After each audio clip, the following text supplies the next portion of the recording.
कहा जाता है कि ईस्ट एशियन लोगों में आमतौर पर कॉकेशियन लोगों की तुलना में 2 हड्डियां कम होती हैं। ये सच है या झूठ?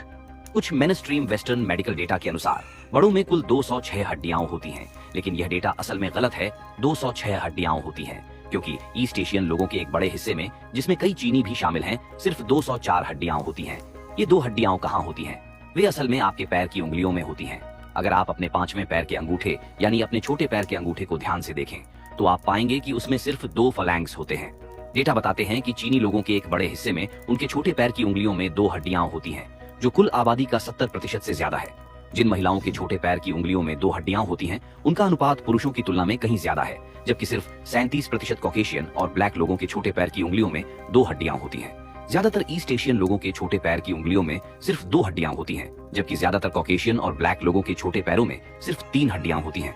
है ना हैरानी की बात? क्या आप जानते हैं क्यों? इससे भी ज्यादा हैरानी की बात यह है कि जन्म के समय इंसानों में सबसे ज्यादा हड्डियां होती हैं, लगभग 270। जैसे जैसे शरीर बढ़ता है, कुछ हड्डियां आपस में जुड़ जाती हैं, जिससे आखिर में यह संख्या घटकर 204 या 206 रह जाती है। बेशक कुछ लोगों में हड्डियां अलग अलग हो सकती हैं, है ना यह अविश्वसनीय? इंसान का शरीर सच में बहुत दिलचस्प है।